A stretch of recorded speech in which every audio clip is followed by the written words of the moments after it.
Programme में आपको एक दफ़ा फिर खुशामदीद कहेंगे। ब्रेक पे जाने से पहले गुफ्तगू का सिलसिला जारी था। बात हो रही थी ना आप कुछ इस वक्त जारी सियासी सूरत हाल के हवाले से, मौशी सूरत हाल के हवाले से।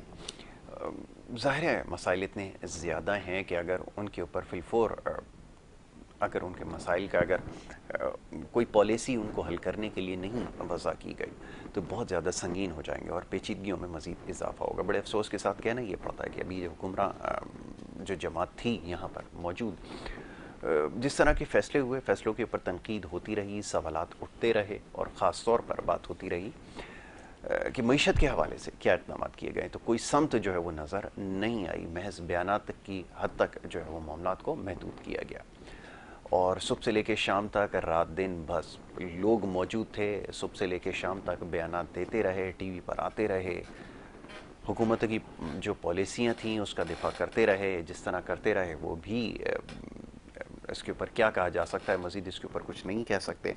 बहरहाल अब देखना ही है कि इन मामलात को कैसे ठीक किया जाएगा और आने वाली हुकूमतों के लिए अब क्योंकि पेचीदगियाँ बहुत ज़्यादा होंगी, क्योंकि जो हुकूमत गई है इतने मसाइल का अंबार उन्होंने लगा दिया है कि इसको हल करना किसी भी हुकूमत के लिए अब आसान नहीं होगा। बहरहाल इस मामले के ऊपर गुफ्तगू करेंगे और इसके साथ साथ जुड़े जो दीगर मामलात हैं उसके ऊपर भी बात होगी। मौजूद मेहमान स्टूडियोज़ में तशरीफ़ फरमाएँ। आपका ताल्लुक जो मोअज़्ज़ज़ मेहमान हमारी शख्सियत हैं, वैसे तो रियल इस्टेट के शोबे से है, हमारे साथ मुख्तलिफ हवालों से गुफ्तगू होती है प्रोग्राम्स में। आप देखते रहें पिछले प्रोग्राम्स में प्रॉपर्टी एडवाइज़र भी हैं, एनालिस्ट भी हैं। इसके अलावा CEO हैं यूनिवर्सल एस्टेट एंड बिल्डर्स के, रोशन अली साहब, उनको मैं खुशामदीद कहूँगा। बहुत शुक्रिया रोशन साहब प्रोग्राम में वक्त देने के लिए। रोशन साहब, प्रॉपर्टी के हवाले से, रियल इस्टेट के हवाले से तो हम प्रोग्राम्स करते ही रहते हैं, लेकिन इस वक्त जो सियासी सूरत हाल है, जैसे मैंने अभी कुछ देर पहले भी तस्करा किया, इससे पहले भी एक सेगमेंट में बड़ी तफसील से गुफ्तगू हुई है। हुकूमतें आती जाती रहती हैं, लेकिन तरजीहात में ये चीज़ शामिल नहीं होती कि लोगों को जो है वो इंसाफ फराहम किया जाए, उनकी जो बुनियादी ज़रूरियात हैं उसके हवाले से कोई जो है वो पॉलिसी बनाई जाए। मईशत का बेड़ा गर्क पहले भी था और मज़ीद उसमें इजाफा ही हो गया जो हुक्मरान जमात गई है, और इसके अलावा और बहुत सारे मसाले। अब सवाल ये पैदा होता है कि पॉलिसीज़ में अगर तसलसल नहीं होगा तो फिर मामलात कैसे हल होंगे। मैं चाहूँगा इसके ऊपर ज़रा गुफ्तगू कीजिए। जी बिस्मिल्लाहिर्रहमानिर्रहीम। यासिर साहब, बहुत शुक्रिया, आपने मुझे मदऊ किया। और आज हमारा टॉपिक जो है रियल इस्टेट से हट कर है, जी क्योंकि हम भी इस मुल्क के एक शहरी हैं, बिल्कुल ठीक है। तो हमारा भी फ़र्ज़ है कि हम इस पर भी बात करें।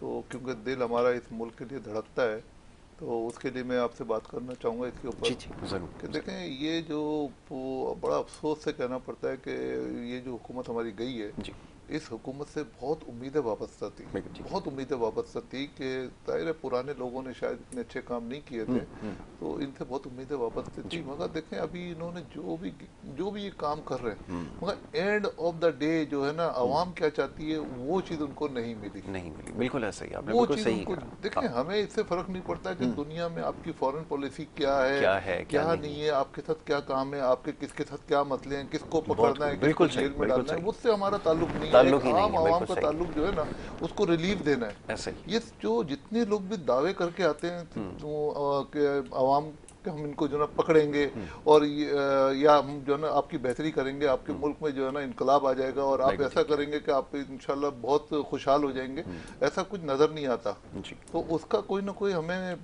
कोई हमारे जो हुक्मरान है, हुक्मरान तो नहीं, हुक्मरान से बढ़ के जैसे अफवाज जी पाकिस्तान है या जो चीफ जस्टिस साहब हैं, इनको कोई ना कोई ऐसा इकदाम उठाना पड़ेगा। इस हमारे जो आइन में ऐसी तरमीम करनी पड़ेगी कि हम कोई मतलब ऐसे लोगों को ना लेकर आए जो धोखा देते हों। बिल्कुल ठीक है, अभी तक जो हमने देखा है ना, जितने लोग भी आए हैं माजरत के साथ सब धोखा देते हुए हैं। ऐसा ही, तो अब बिल्कुल ये ठीक इस है। वक्त जो मैं बात कर रहा हूँ ना, थोड़ा मेरा ये रवैया है नहीं जैसा जी रवैये जी, में मैं मैं बात कर बिल्कुल रहा अंदाजा हूँ, है मगर मुझे, क्योंकि बिल्कुल। दिल दुखता है, जज्बात ऐसे हैं बिल्कुल कि जाहिर है जज्बात है कि ना चाहते हुए ये बात करनी जी। पड़ती है, बिल्कुल। तो वो एक तो हमें बड़ी मायूसी हुई पुरानी हुकूमत से। बिल्कुल ठीक है। अब वो जो अपना ये नया प्लान लेकर आ गए कि भाई बाहर से ये कुछ लेटर आया, जो भी कुछ हो, उससे हमारा कोई क्या ताल्लुक नहीं ताल्लुक है। है बताइए। हमारा ताल्लुक ये है कि भाई हमें बुनियादी सहूलतें जो है ना फराहम की जाएं। बिल्कुल ठीक है। ये आपका मामला है कि आप उनके साथ कैसे डील कर रहे कैसे हैं। डील वजीर करते खारजा आपका है, आपके साथ फॉरेन हैं, बिल्कुल पॉलिसी आप ऐसा ही। बनाते हैं, ये आपका काम है। जिस तरह से भी काम करें, आवाम को रिलीफ दें। बिल्कुल ठीक है। इस वक्त जो है ना एक बाजार गर्म हुआ हुआ है, टीवी के सामने बैठे अभी लोग बेचारे जो है ना इतने परेशान हैं कि इस बिल्कुल ऐसा ही। रमज़ान मुबारक के अंदर आप देखें कि जिन लोगों ने आज से पहले कभी भी राशन नहीं मांगा ना, वो आज राशन मांगने में तैयार हैं। बिल्कुल ऐसा ही, आपने सही मतलब कहा। जो लोग कभी खुददार थे, कभी मांगते नहीं थे कि हमें कोई हमारी मदद कर दें, हमें राशन पहुंचा दें, मैं सही बता रहा हूँ कि इस मरतबा ऐसे ऐसे लोगों के टेलीफोन आ रहे हैं तो जाहिर है वो परेशान है, किसको बोलेंगे। किसको कहें? अब हमारा आपका ये फर्ज है कि जो साहिब हैसियत है जी। वो उनकी मदद जरूर करें, क्योंकि बिल्कुल ठीक है। आवाम से आपकी कोई अच्छी उम्मीदें हैं नहीं, बिल्कुल वो ठीक है। हुकूमत से आपकी कोई अच्छी बिल्कुल उम्मीदें ठीक, नहीं है। बिल्कुल ठीक है। तो हमें कुछ ना कुछ करना पड़ेगा इस आवाम के लिए। मैं तो सबसे अपील करता हूँ कि जो भी साहिब हैसियत है वो जो गरीब तबका है उसकी मदद जरूर करें। बिल्कुल ठीक तो है। इसमें आपको दुनिया में भी इसका अजर मिलेगा, आखिरत में भी आपको उसका अजर मिलेगा। बिल्कुल आपने ठीक कहा कि ये हुकूमत चाहे कोई भी हो उसकी तरजीहात में शामिल होना चाहिए, और एक आम आदमी का मसला हल हो, इसको से कोई गर्ज नहीं है। मैं आपकी बात से 100% मुत्तफिक हूँ कि आपकी क्या खारजा पॉलिसी है, आपके दाखिली मामलात क्या हैं, आपके रवाबित किससे हैं किससे नहीं है, किसने क्या ख़त लिखा है, इससे कोई किसी का लेना देना नहीं है। और सबसे ज़्यादा लोग मायूस भी इस वजह से हुए हैं कि इस हुकूमत में बहुत बुलंदोबांग दावे किए गए थे कि आपको रिहाइश के हवाले से कोई वो नहीं होगा, तालीम के हवाले से यकसर नज़रअंदाज किया गया और बड़े भोंडे तरीके से उसका दिफा किया गया। इस वजह से लोग ज़्यादा परेशान भी हैं और इस वजह से ज़्यादा उनमें गुस्सा भी पाया जाता है। मैं हैरान हूँ कि इस पर कमाल ये जो उन लोगों को ये मशवरे दे रहे हैं कि आप दोबारा अवाम में चले जाएं, आप वोट लेके मुंतखब हो जाएंगे। तो अब ऐसे अगर कच फहम लोग होंगे, अगर ऐसे लोग यहाँ पर होंगे हुक्मरान जमात में, तो फिर कैसे मुल्क का निज़ाम आगे बढ़ेगा? ये तो बताएं कि इनको ये कौन ये बात बता रहा है कि आप दोबारा इलेक्शन में चले जाएं तो आप उसी तरह कामयाब हो जाएंगे, बल्कि इससे ज़्यादा आपको अक्सरियत मिल जाएगी। ये कौन इनको मशवरे दे रहा है, क्यों ये गुमान इनको गुजर रहा है? फरमाएं। देखें, अगर तो ये नेक नियति पे अगर ये मबनी है, अगर नेक नीति पे ये उसको तो मौका मिल गया ना, उसके लिए तो आपको 4 साल 5 साल दे दिए गए थे तो पूरे 5 साल तो खुद ही आपने उसको तहलील करके मामले को जो है तहस नहस कर दिया। लेकिन वक्त तो आपको पूरा मिला था, हर तरह की सपोर्ट आपके पास थी, सारी चीज़ें आपके हक में थी। उसके बाद क्या मसला रह गया फिर, और कौन सा वक्त और दिया जाएगा जिसके बाद आप डिलीवर करेंगे? फरमाएं। देखिए, ये तो बड़ा आपका वैलिड सवाल है कि अब वो इनको किसको कितना कितना टाइम देंगे। वजीर आजम से ज्यादा और क्या बनाया जाए? उससे आपको ज्यादा क्या बनाएंगे? क्या बनाया अब जाए? वो जिस सीट पे आके बैठ गए वो सोचते हैं कि भाई अब आवाम पसंद नहीं कर रही, लोग पसंद नहीं कर रहे, आप चले जाएं, चले जाए, चले जाएं, बिल्कुल ठीक है। और फिर वोट के जरिए दोबारा आ जाएं। मगर मैं यहाँ पे एक चीज और ऐड करना चाहता हूँ अपने यासिर साहब, कि जो जो तमाशा हम देख रहे हैं टीवी के ऊपर बार बार, जी तमाशा ही है। तमाशा है ये, तमाशा ये है कि एक साहब की, एक प्राइम मिनिस्टर की शक्ल किसी को अच्छी नहीं लगती, वो दूसरे प्राइम मिनिस्टर के पास चला जाता है। ये कौन सा कानून है? ये तो जिंदगी भर चलता रहेगा, ये आवाम को बेवकूफ बनाते रहेंगे। मेरे ध्यान में इसका एक हल ये है कि आप जो है ना, जितने लोग भी जिस पार्टी से मुंसलिक हैं, जिस पार्टी ने वो हुकूमत बनाई है, अगर वो वहां से किसी और पार्टी में जाना चाहते हैं, अपोजिशन में जाना चाहते हैं, पहले रिजाइन करें, आवाम में जाएं, आवाम से जो है वो वहां से इलेक्ट होके फिर आप वो पार्टी ज्वाइन करें। फिर देखता हूँ कि कैसे लोग जो है ना आपको पार्टी वाले लेते हैं। बिल्कुल ठीक है। मतलब ये हमारे जज्बात हैं जिसका मैं इजहार कर रहा हूँ, शायद मैं गलत अंदाज में कर रहा हूँ। नहीं बिल्कुल मगर वो मैं क्या करूँ, यही सुनना चाहते हैं। अपने मुल्क से देखें, मोहब्बत करता हूँ तो ये बातें कर रहा हूँ। बिल्कुल ठीक है। जो लोग मुल्क से मोहब्बत नहीं करते वो तो आके सियासी बयान देते हैं, और सियासी बयान देके बाद में दोनों मिलकर हंस रहे होते हैं। जो लोग सामने हमारे लड़ रहे होते हैं, पीछे जाकर हंसी मजाक कर रहे होते हैं। ये तो हमको बेवकूफ बनाया जा रहा है हमारी आवाम को। बिल्कुल ऐसा ही, आपने सही कहा कि ये लोगों के जज्बात हैं और लोग शायद सुनना भी यही बात चाहते हैं, बल्कि इससे ज़्यादा सख्त जज्बात रखते हैं। जिस तरह के पैगामात सुबह से लेकर शाम तक मौसूल हो रहे हैं, तो वो टीवी के ऊपर लोग कहते हैं कि आप ये खुदारा प्रोग्राम्स में अपने चलाएं, लेकिन हमारे लिए मुमकिन नहीं है कि वो प्रोग्राम या जो अल्फाज जो इस्तेमाल कर रहे हैं इस वक्त। नहीं, मैं तो बहुत समझ के ये जी बिल्कुल, आपने तो बहुत समझ के, मैं तो देखें अपने दिल की आवाज़, मुझे मुल्क से मोहब्बत है, हमारा खानदान इधर रहता है, हम इस मुल्क के बाशिंदे हैं, और हम असल में हम लोग भूल गए कि हम किस मुल्क में रहते हैं।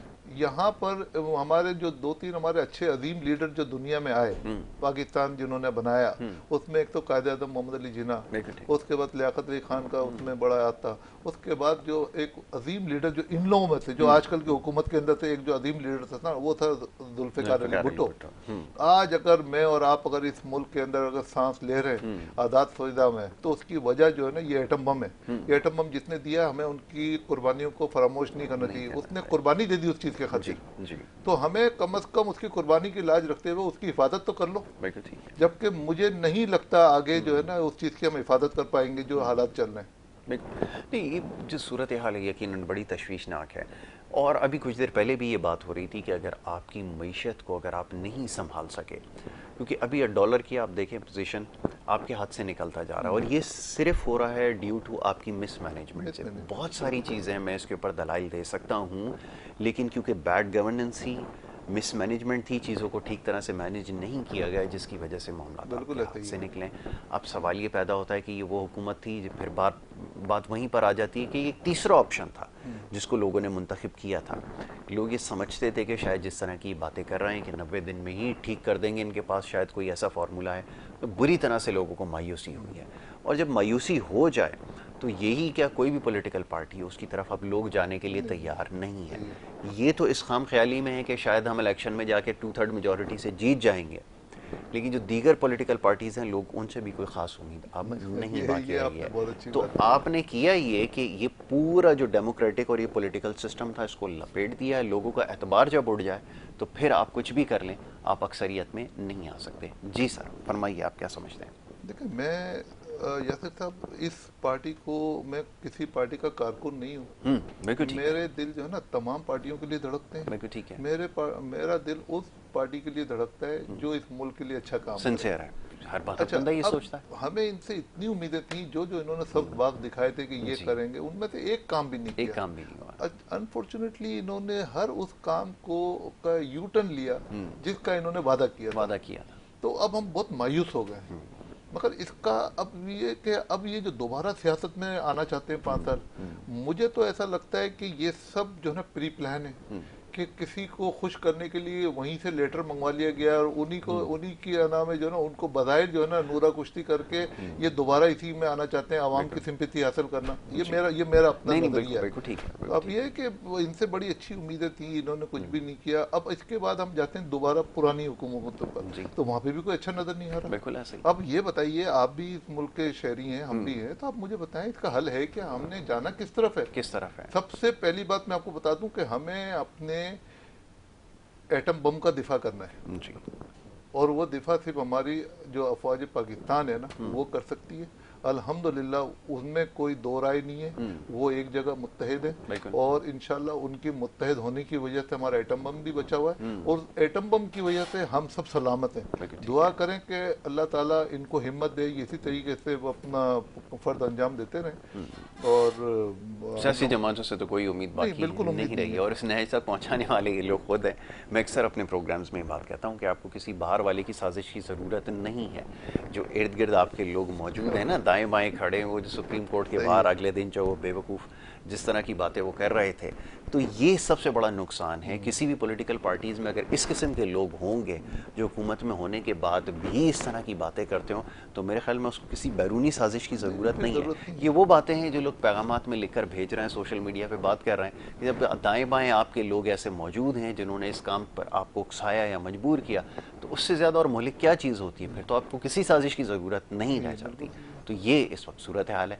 अब फरमाइए, यही लोग हैं, अब ये पार्टी इन्होंने बदल ली है, ये थोड़ा टाइम की बात और है, फिर एक नई पार्टी में होंगे और फिर ये किसी और तरफ से जो मुंतखब होकर आने की मैंने कोशिश करेंगे। अभी जब बात के शुरू में मैंने आपसे एक बात कही थी कि जो भी नुमाइंदा जो किसी पार्टी के अंदर सिलेक्ट होता है, जिसकी वजह से हुकूमत बनती है, वो अगर किसी पार्टी में जाना चाहिए, देखें ये खुद भी ये आइन में इसकी तरमीम नहीं कराना चाहते। जी। उनको पता है हमें फिर कल जरूरत पड़ेगी।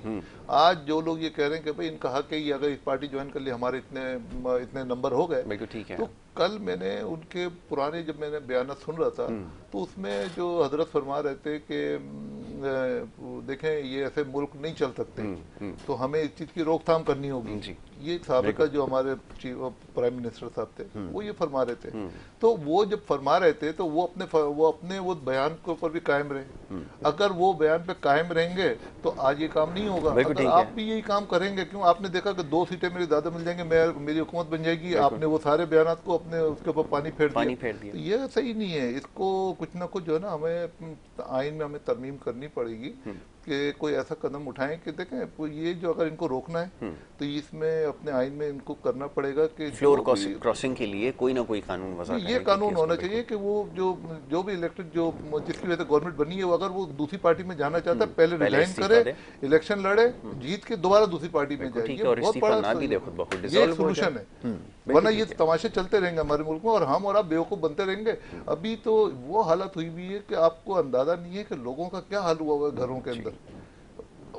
गरीब को तो छोड़े, अमीर भी अब बड़ा परेशान है परेशान कि है। अब लोगों ने यहाँ से फिर क्या करेंगे, मजबूरन लोग यहाँ से इन्वेस्टमेंट बाहर निकालेंगे। बिल्कुल ऐसा ही है। हम वैसे ही अभी FATF की ग्रे लिस्ट में आए हुए हैं। जी एक तो हमें वहां से निकलने में अब वो दुनिया देखती है कि ये तो अपने मसलों में फंसे हुए हैं, वो हमको ब्लैक लिस्ट में ना डाल दें। बिल्कुल ऐसा अभी ही एक सवालिया निशान ये कि ग्रे से निकलना हमारे लिए बहुत जरूरी है। अगर ग्रे लिस्ट से नहीं निकले वो हमको ब्लैक लिस्ट में डाल देंगे, फिर क्या ऐसा ही करेंगे है। हम। और दूसरी तरफ ये कि वो IMF जिससे पैसे लेके ये सब कुछ हो रहा था, ये सारे सिलसिले हायरिंग फायरिंग पोस्टिंग ट्रांसफ़र हो रही थी, अब वो जो 7th रिव्यू है जिसके ऊपर उन्होंने पैसे हमें देने हैं वो उन्होंने मुअत्तल कर दिया है कि जब ये सियासी बहरान से बाहर निकलेंगे तो ज़ाहिर है किसी से वो बात कर सकेंगे, क्योंकि अब तो कोई है नहीं हुकूमत जिससे बात की जा सके।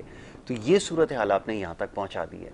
तो ये अगर मुखलिस होते तो इस नहज तक मुल्क को जाने ही नहीं देते, क्योंकि अब जिसकी वजह से जो क्राइसिस सर उठा रहा है, डॉलर आप देख रहे हैं कि रोज़ाना की बुनियाद पर इसमें इजाफा हो रहा है और बहुत जल्द मुमकिन है कि वो 200 को भी जो है वो क्रॉस कर देगा।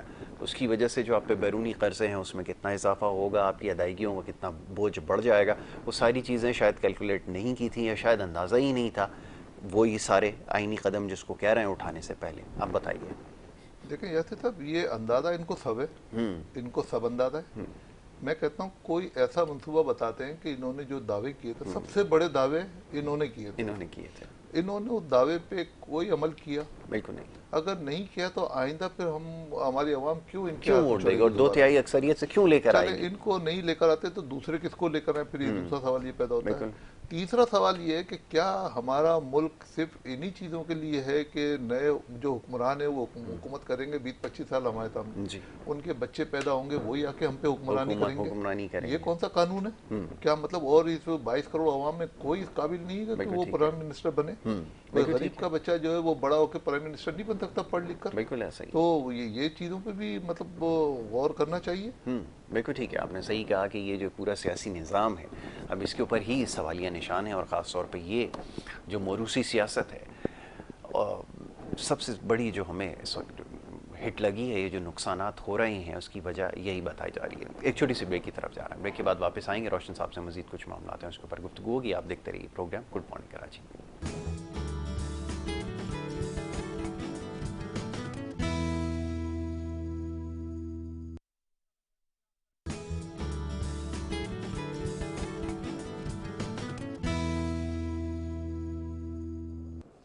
प्रोग्राम में आपको एक दफ़ा फिर खुशामदीद कहेंगे। ब्रेक पे जाने से पहले जी गुफ्तगू का सिलसिला जारी था, बात हो रही थी इस वक्त मुल्क की जो जारी सूरत हाल है उसके ऊपर, और कुछ देर पहले बात हो रही थी कि जो कुछ हुआ है, अब सवाल ये पैदा होता है कि ज़िम्मेदारी किसके ऊपर आयद करें। लोग ये सवाल कर रहे हैं कि जो हुकूमत को मुंतखब करवा के शहर कराची के लोगों से ही ये पैगामात मौसूल हो रहे हैं कि यहाँ से प्राइम मिनिस्टर को मुंतखब करवा के यहाँ से जितवा कर ऐवान में भेजा गया। पहला मौका था कि शहर कराची में से कोई प्राइम मिनिस्टर मुंतखब होकर ऐवान में पहुंचा और वफाक में उसने पार्टी बनाई हो, और नतीजा ये निकला कि ये अभी भी जो 4 साल जो इक़्तिदार रहा इसमें कोई 6 या 7 घंटे टोटल बनते हैं जो प्राइम मिनिस्टर साहब जो यहाँ तशरीफ़ लाए।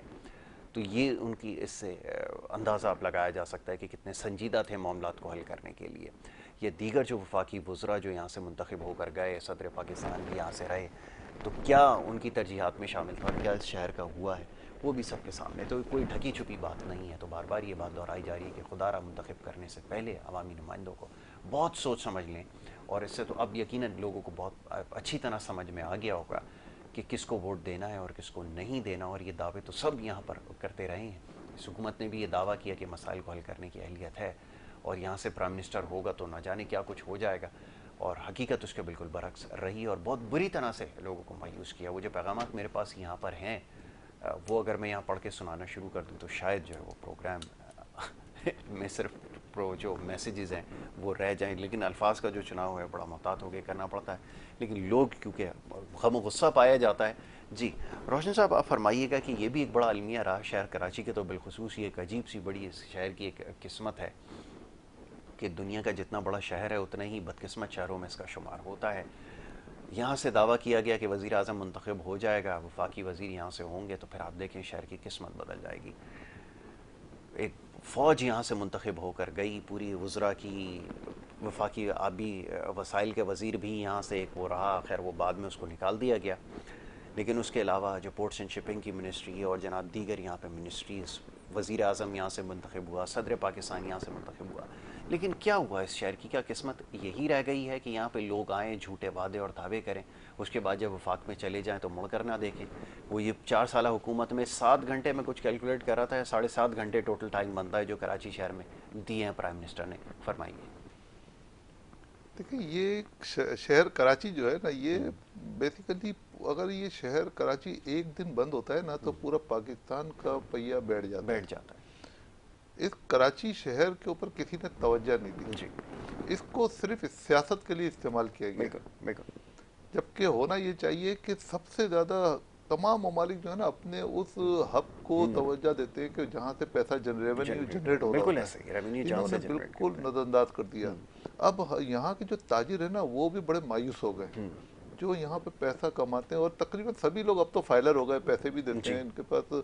अब एक बात बताएं कि जब फाइलर जो है ना, मतलब ज्यादातर लोग यहाँ से टैक्स भी पे कर रहे हैं, आपको IMF से कर्जा भी मिल रहा है, इतना पैसा आपके पास जनरेट हो रहा है, वो पैसा लग किधर है, जा किधर है? कहीं कोई जगह तो बता दे कि भाई हमने ये तरक्याती काम किया। ऐसा ही है, नजर नहीं आ रहा। कुछ भी नहीं। ये एक सवाल है। बिल्कुल आपका वैलिड क्वेश्चन है कि वो चीख कर बता रहे थे कि मैंने तारीख में सबसे ज्यादा 8,000 अरब रुपए मैंने जमा किया। कहाँ गया वो पैसा? टैक्स कलेक्शन भी हो रही है, IMF का भी पैसा आ रहा है, तो ये जा कहाँ रहा है? सब अब तो मैं ऐसे ऐसे लोगों को जानता हूँ जो कभी फाइलर बनना नहीं चाहते थे, वो भी मजबूरन बन गए। बिल्कुल ऐसे। और अच्छा हुआ, अच्छे शहरी की निशानी ये है कि वो फाइलर बने और वो टैक्स पे करें पाकिस्तान को। ठीक है, चले तब दे रहे हैं, मगर उसका उनको फिर कोई रिजल्ट भी चाहिए होता है, और रिजल्ट तो जीरो मिलता है। बिल्कुल ऐसा ही। तो अब कब तक हम लोग इनके हाथों बेवकूफ बनते रहेंगे? ये मेरा एक सवाल है कि क्यों, कब तक बनते रहेंगे? बिल्कुल ठीक है। मतलब उनको चाहिए कि कोई ऐसा इकदाम उठाए, और ये बहुत अरसा चलने वाला नहीं है ये सिलसिला। देखें अब लोगों में अवेयरनेस आ गई है जी। अब जैसे मैं बात कर रहा हूँ, अब ये तो इस तरह से हर घर में बात हो रही है, मगर मुझे मौका मिल गया बात करने का, मैं बात कर रहा हूँ, लोगों को मौका नहीं मिलता। बिल्कुल ठीक है, बिल्कुल ऐसा ही। मगर उसके लिए ये ना समझें कि ये हम जाकर जो, मतलब जो हमें किताबों में पढ़ाया जाता है, वो किताबें लिखते कौन है? यही मिनिस्टर। और आज ये मिनिस्टर जो है ना रोडों पे खड़े होकर लड़ाई झगड़े कर रहे हैं, तो हमारे बच्चों पे क्या असर पड़ेगा? बिल्कुल ऐसा। वो क्या ये वो किताबों में लिखी हुई चीज पढ़ेंगे? वो जो देख रहे हैं वो पढ़ेंगे? जी बिल्कुल ऐसा ही। मतलब पहले तो अपने आप को सही करें, फिर आप किताबें लिखें, फिर उनका तालीम दें। ये बहरहाल ये बहुत मुश्किल काम है, और मुश्किल मैं समझता हूँ कुछ भी नहीं है। देखें ये लोग एक चीज को भूल गए, अल्लाह की लाठी को भूल गए। ये समझ रहे हैं कि हम लोग कुरान शरीफ उठा के अगर हम लोग ऐसा गलत काम करते रहेंगे तो बचे रहेंगे। ये वक्ती तौर पर इनको नजर तो आ रहा है, ऐसा नहीं चलेगा। ये देखें कि जो एक गरीब इंसान है जो घर में आपको टैक्स भी दे रहा है, उसको खाने को नहीं मिल रहा, उसकी हाय भी निकलेगी, उसकी बददुआ भी निकलेगी। आप क्या समझते हैं कि 22 करोड़ अवाम में कोई ऐसा नहीं होगा जिसकी हाय इनको लगेगी? ये भूल गए। कम से कम खौफ खुदा पैदा कर लें अपने अंदर। बिल्कुल ठीक है, ये आपने दुरुस्त फरमाया कि ये ज़रूरी है कि मामलात को समझे भी, लेकिन ये मामला फ़हम लोग कहाँ से लाए जाए, सवाल ये पैदा होता है। और ये ख़ास तौर पे जो इस वक्त मौजूदा निज़ाम में भी कुछ देर पहले भी जैसे बात हो रही थी कि चेहरे बदल बदल कर, पार्टियाँ बदल बदल कर आते रहेंगे, तो फिर लीडरशिप कहाँ से आएगी? अच्छा, अब एक मसला ये है, भी कुछ देर पहले भी ये मौजूद गुफ्तगू था कि एक तो सबसे पहले जो उनकी कोशिश होती है ना वो ये कि लोगों को ख़ानदगी से दूर रखा जाए, उनको तालीम से दूर रखा जाए। उनको अगर जहालत में रखेंगे तो इस सिस्टम के, मैं हमेशा कहता हूँ, सबसे बड़े बेनिफिशरी ये लोग हैं। वो यही लोग आप पे बार बार मुसल्लत होते चले जाएंगे। तो कोई भी हुकूमत हो, अच्छा इस हुकूमत से शिकवे इसलिए ज़्यादा लोग कर रहे हैं क्योंकि इन्होंने सबसे पहले दावा किया था कि तालीम के ऊपर काम करेंगे, और उसमें भी लोगों को मायूसी का सामना हुआ। तो नतीजा ये निकला कि कोई भी हुकूमत आए, कभी भी सेहत तालीम उनकी तरजीहात में शामिल नहीं रहेगी, क्योंकि अगर वो हो गई तो फिर ये लोग दोबारा मुंतखब नहीं हो सकेंगे। अब सवाल ये पैदा होता है कि फिर इस सारे सिस्टम को चैलेंज कौन करेगा, और ये जो स्टेटस को एक बन चुका है इसको कौन फिर तब्दील करेगा? ये फरमाइए। देखिए ये तो पूरा पाकिस्तान इस पे मजबूर हो गया सोचने पे कि इसका सिस्टम कैसे चलेगा। अब वो रह देखे वो कोशिश करते हैं कि कहीं से एक उम्मीद की किरण भी नजर आती है ना, तो लोग उसकी तरफ भागते हैं कि भाई हो सकता है यहाँ हमारी तकदीर बदल जाए। अब ये देखें कि जो डॉलर का जो हाल हुआ है इस वक्त, डॉलर की वो परवान है कि डेली बेसिस पे जो है ना 1 रुपया 75 पैसे 50 पैसे बढ़ रहे हैं। ये तो किसी मुल्क में भी नहीं होता ऐसा कहीं पे नहीं। अभी आप देखें ये तो कुछ भी नहीं है। अभी बजट आएगा जी, आप कैसे संभालेंगे बजट को? बिल्कुल ठीक है। आप क्या चाह रहे हैं कि मतलब लोगों को इस तरीके से मारना चाह रहे हैं कि ग़िज़ा नहीं मिलेगी तो लोग जो है अपने बच्चे बेचेंगे? बिल्कुल। मतलब आगे तो ऐसे यही सूरत हालात हाल हो ऐसी ही है, जाएंगे, बिल्कुल। क्योंकि जो गरीब है उसके पास तो कुछ भी नहीं है। वो तो पहले 1500 रुपये कमाता था, रोज के अच्छा, 1000 रुपये ये कमाता था। बड़ी तकलीफ बात है जिसका भी आपने तस्करा किया है। ये बात करते हुए हमारा जो वो दिल लरस जाता है, ज़बान लरस जाती है कि बच्चे बेचने पे लोग मजबूर हो गए। इस हुकूमत में इस नहज तक पहुंच चुके हैं, लोगों ने अपने बच्चे फ़रोख्त किए हैं। ये कोई वो मफरूज़े की उस पे या कोई ये मिसाल देने के लिए नहीं है, हकीकतन इस नहज तक पहुंचा दिया गया कि लोग इस पे भी मजबूर हैं कि बच्चे फ़रोख्त करें। जी। देखिए अल्लाह ना करे कि ऐसी नौबत आए, क्योंकि एक मुहावरतन हमने भी बोल दिया है, अल्लाह ताला सबको अपने ज़ुबान में रखे। ये बहुत तकलीफ से अमल है। मगर जैसे एक प्रोग्राम में मैं देख रहा था कि लोग कह रहे थे कि यार वो बच्चे मेरे 4 हैं तो 2 क्यों बेच रहे हो? उन्हें इसलिए बेचूंगा, 2 मैं पाल लूंगा, 2 कोई और पाल लेगा। अब देखें ये भी इस मुल्क जी। में आज अगर बात हो रही है तो कहीं हो भी रहा होगा। बिल्कुल हो रहा है ये, हम तो मीडिया में हैं, हमारे पास खबरें सुबह शाम इसी हवाले से खबरें आती हैं। ये हो रहा है हकीकतन, इसलिए मैंने आपसे कहा कि इस हाल तक पहुंचा दिया गया है। जी। अच्छा जी, अब रोशन साहब ये फरमाइएगा कि कारोबार के हवाले से जैसे बात हो रही थी, आप किसी एक शोबे के हवाले से कोई, मुझे तो कोई बेहतरी नज़र नहीं आई। मैं सच्ची बात आपसे करता हूँ और इसलिए बहुत ज़्यादा तनकीद का भी निशाना बनता हूँ, क्योंकि सच्ची बात सुनता भी हूँ, लोगों को बताता भी हूँ कि ये जितने दावे किए जाते हैं कि जी ऐसा हो गया, ठीक है, ये हमारे फॉरेन रिजर्व, वो सब कुछ आपको एक हफ्ते में पता चल गया। एक हफ्ते के अंदर ये जो आइनी बहरान इन्होंने खुद पैदा किया, उसके बाद ही आप देख लें जो मईशत के दावे करते थे कि हमने इतनी अच्छी उसको वो बना दिया है, वो 2 दिन के अंदर आपको पता चल गया। तो इससे ही लोगों को अंदाज़ा हो जाना चाहिए कि अपनी बात में कितने सच्चे थे और आगे जाके क्या कुछ कर सकते हैं, क्योंकि ये 4 साल और 5 साल का ही पूरा वक्त मैं बार बार कहता हूँ मिला था, तो ख़ुद उन्होंने इसको ज़ाया किया। तो अब ये क्या कर सकते हैं और कैसे हालात को बेहतर बना सकते हैं? अब कोई भी हुकूमत आएगी, क्या उसके लिए मामला आसान होंगे? क्योंकि जिस किस्म की जो हालात हैं इस वक्त मईशत के, उसको संभालना क्या आसान होगा? जैसे बजट की आपने बात की, कौन फिर इसको ठीक करेगा, ये बताएं। देखें पहली तो ये अदम एतमाद की जो तहरीक जो लोग लेकर आए, उनकी भी बहुत बड़ी गलती है। उनको भी सियासी इक़्तिदार नज़र आ रहा था कि भाई हम ये करके मतलब हम अपने इक़्तिदार में आ जाएंगे तो 1.5 साल हमको मिल जाएगा। ये इस नहीं पॉलिसी रोशन में साहब, कतई कलामी की माजरत, असल में बात यह है कि जिस किस्म के नुकसानात हो चुके हैं ना, या हो गए थे, हमारे पास, हम मीडिया में होते हैं, हमारे पास खबरें लोगों की आती हैं, लोग अपने सवालात भेजते हैं, वो इतने मायूस हो चुके थे कि वो चाहते थे कि जल्द से जल्द इसका सारे सिलसिले का खात्मा करें। अपोजिशन के ऊपर भी उतना ही दबाव था। ये बात इसलिए नहीं है कि मैं उनका दिफा करने की कोशिश कर रहा हूँ, लोग ये पैगामात लिखते थे कि अपोजिशन क्यों खामोश बैठी है, अगर ये इसी तरह ये सब जो तबाही फेर रहे हैं, अगर ये सिलसिला इसी तरह चलाएंगे तो 5 साल में तो खुदा ना करे हम तो कोलैप्स कर जाएंगे। और बिल्कुल उस नहज तक पहुंच गए थे। तो ये कहना कि अदम एतमाद क्यों लेकर आए, तो तबाही जो कुछ हुई है इसकी जिम्मेदारी अब कौन लेगा, ये तो ज़रा बताएं। कि अब अपोजिशन को कह रहे हैं कि इक़्तिदार के लिए, अगर इक़्तिदार के लिए करना होता तो शायद इतना इसके ऊपर कि 3 साल से इसके ऊपर जो है वो मीटिंग्स हो रही हैं, सर जोड़ कर बैठे हैं कि इसका क्या नतीजा निकाला जाए, और आखिर में वही हुआ जिसका डर था। जी। देखें आप जो बात कर रहे हैं वो अपनी जगह सही है, मगर मैं जो बात कर रहा हूँ वो भी सही है। जी। वो इसलिए सही है कि आपने अदम एतमाद की तहरीक ला के इस हुकूमत को और स्ट्रॉन्ग कर दिया।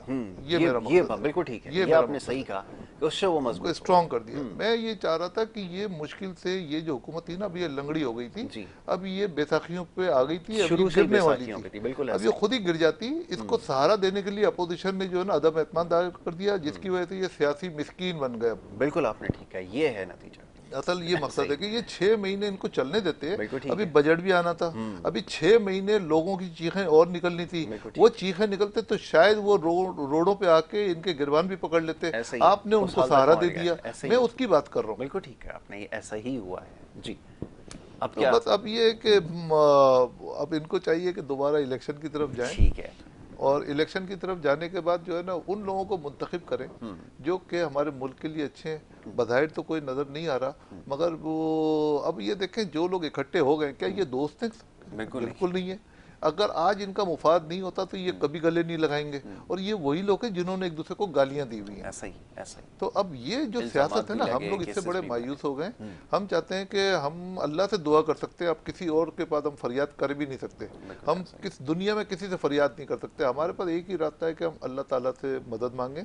और अल्लाह से मैं पूरी आवाम से भी अपील करता हूँ कि वो जो भी रमज़ान में जो रोज़े रखते हैं तो दुआ करें, और अपनी हुकूमत के लिए कि आने वाली जो भी हुकूमत है उनमें अल्लाह ताला अल्लाह का खौफ पैदा करे, कि अल्लाह ताला उनको उनके दिल में वो चीज़ें डालें कि वो जो भी हुकूमत करने आए वो सिर्फ अपने बच्चों को देख लें। कि आपके भी आगे बच्चे हैं, अगर दूसरों के बच्चों के साथ आप खेल कर रहे हैं तो आपके भी आगे बच्चे हैं, तो खुदा ना खाता आपको आपके बच्चों की शक्ल में कोई चीज नजर ना आए। तो इसमें थोड़ा सा उनको जब तक खौफ नहीं पैदा होगा ना अल्लाह का, जब तक अल्लाह का खौफ नहीं पैदा होगा, तो जब तक ये लोग ये हमारे लिए कोई अच्छा काम कर नहीं सकते। कर नहीं सकते, बिल्कुल आपने ठीक कहा। रोशन साहब, बातें तो और बहुत सारी थी, लेकिन क्योंकि अब वक्त हमारा जो है वो ख़त्म हो गया, तो कोशिश करेंगे इंशाल्लाह आगे मौका मिलेगा। तो ये सच्ची बात है, ये तल्ख बातें यकीनन है, आपने बिल्कुल ठीक कहा कि तल्ख ज़रूर हैं, लेकिन लोग ये सुनना चाहते हैं। बड़ा गम और गुस्सा पाया जाता है जिस जिस किस्म की मायूसी हुई है, जिस तरह लोगों को मायूस किया गया, इस पूरे पॉलिटिकल सेटअप से ही लोगों का एतबार भी उठ गया और एतमाद भी उठ गया। अब वो किसी उसके लिए तैयार नहीं है कि जो नुकसानात हुए हैं और जो इससे तबाही अब आएगी, उससे बस ये दुआ ही की जा सकती है। जैसे आपने कहा है कि माह मुबारक का महीना, इसमें लोगों से ये गुजारिश है कि वो दुआ करें मुल्क की बेहतरी के लिए, और इन सब लोगों से जान छूट जाए इसके लिए भी दुआ ज़रूर करें। ख़ास दुआ करें कि जो शक्लें बदल बदल कर, पार्टियाँ बदल बदल कर लोग आपके ऊपर मुसल्लत हो रहे हैं, इनसे भी अल्लाह ताला हमें जो है वो महफूज रखे और इनसे हमारी जान छुड़ाए। बहुत शुक्रिया रोशन अली साहब प्रोग्राम में वक्त देने के लिए। नाज़रीन, ये हमारा आज का प्रोग्राम था। बात हुई कुछ सियासी मामलों के हवाले से, और इस वक्त जो जारी सूरत हाल है ज़ाहिर है उसका जायज़ा लेना ज़रूरी है। बहुत तकलीफ दे यकीनन इस वक्त जो है मरहला है, और जिस तरह सियासी जोड़ तोड़ हो रही है, लोग इससे मुकम्मल तौर पे मायूस हो चुके हैं। जैसे कुछ देर पहले भी ये बात हो रही थी, इससे लोगों का कोई लेना देना नहीं है कि आपके मामलात किसके साथ कैसे हैं, आपने क्या पॉलिसी अडॉप्ट की है। अगर लोगों की गुजर बसर नहीं हो सकेगी तो इन सारी बातों का कोई फ़ायदा नहीं है। और ये जो खाम ख्याली है कि वापस इलेक्शन में जाके कामयाब होकर आ जाएंगे, ये महज आपके जो दाएँ बाएँ लोग मौजूद हैं जो आपको गुमराह कर रहे हैं, ये सिर्फ उन्हीं का आपको मशवरा हो सकता है। हकीकत जो है इसका बिल्कुल बरक्स है। इसी बात के साथ जो है इजाज़त आपसे लेंगे, कल इंशाल्लाह इस प्रोग्राम में मुलाकात होगी। मोहम्मद यासिर को और हमारी टीम को दीजिए इजाज़त। अल्लाह के